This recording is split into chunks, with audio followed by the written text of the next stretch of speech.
بسم اللہ الرحمن الرحیم۔ السلام علیکم۔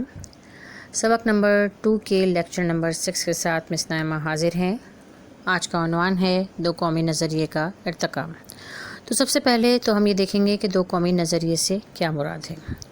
دو قومی نظریہ یعنی 2 نیشنز تھیوری۔ اب دیکھنا یہ ہے کہ یہ 2 نیشنز کون کون سی ہیں۔ وہ 2 نیشنز ہیں ہندو اور مسلمس۔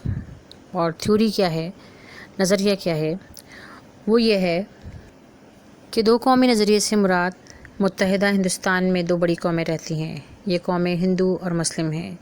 یہ دونوں قومیں سینکڑوں سال تک ایک دوسرے کے ساتھ رہی ہیں، لیکن اپنے مخصوص اور منفرد مذہبی اور معاشرتی نظاموں کی وجہ سے باہم ایک دوسرے میں ضم نہیں ہو سکیں۔ اس کا مطلب یہ ہے کہ یہ دونوں قومیں ہر لحاظ سے ایک دوسرے سے مختلف ہیں۔ ان دونوں قوموں کے مذاہب الگ، رسم و رواج الگ، اقدار الگ، ثقافت الگ، طرز معاشرت الگ۔ تو یہ اگر ایک سینکڑوں سال تک بھی ایک دوسرے کے ساتھ رہیں تب بھی ایک دوسرے میں ضم نہیں ہو سکتی، یعنی ایک نہیں ہو سکتی۔ اب ہم دیکھتے ہیں کہ ارتقاء سے کیا مراد ہے۔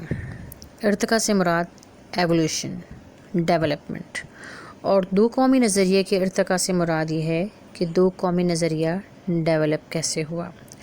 What were the basic reasons behind this evolution؟ تو اس کا جواب یہ ہے کہ جیسا کہ ہم نے پچھلے لیکچر میں سر سید احمد خان کی تعلیمی خدمات کا جائزہ لیا تھا اور اس میں پڑھا تھا کہ سر سید احمد خان نے مسلمانوں اور ہندوؤں کے باہمی اختلاف کو دور کرنے کی اور ان میں اتحاد اور اتفاق پیدا کرنے کی بھرپور کوشش کی، اور مسلم تعلیمی اداروں میں ہندو طلبہ کو داخلہ دیا اور ہندو اساتذہ کا تقرر بھی کیا، یعنی بھرتی بھی کیا۔ لیکن پھر سوال یہ پیدا ہوتا ہے کہ جھگڑا کیا تھا، واٹ واز دا کانفلکٹ۔ جھگڑا شروع ہوا زبان کے تنازع سے۔ سر سید احمد خان کو اس وقت سخت مایوسی ہوئی جب ہندوؤں نے اردو کے مقابلے میں ہندی زبان کے فروغ کے لیے مہم چلائی۔ ہندو یہ چاہتے تھے کہ ہندی کو سرکاری زبان قرار دے دیا جائے۔ ہندی اردو تنازع نے سر سید احمد خان کے ذہن کو بدل کر رکھ دیا، اور پھر انہوں نے دو قومی نظریے کی بنیاد پر حکمت عملی استوار کی، اور یہی دو قومی نظریے کی ابتدا تھی۔ سر سید وہ پہلے مسلمان رہنما تھے جنہوں نے برصغیر کے مسلمانوں کے لیے قوم کی اصطلاح استعمال کی، کیونکہ وہ جانتے تھے کہ ان کا مذہب جدا ہے، ان کی مخصوص اور منفرد تہذیب اور ثقافت ہے۔ دونوں کا فلسفہ، ثقافت، اخلاقی اقدار، معیشت بالکل جدا تھی۔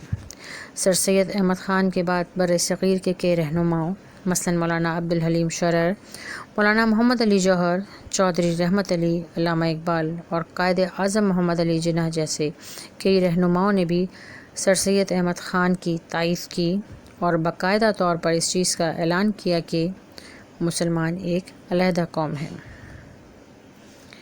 قائد اعظم نے فرمایا، نہ ہندوستان ایک ملک ہے اور نہ ہی اس کے باشندے ایک قوم، یہ ایک بر صغیر ہے جس میں کئی اقوام رہتی ہیں، ان میں ہندو اور مسلم 2 اہم اقوام ہیں۔ یہ تھا دو قومی نظریہ اور اس کا ارتقاء۔ امید ہے کہ آپ کو لیکچر سمجھ آ گیا ہوگا۔ اگلے لیکچر تک کے لیے اللہ حافظ۔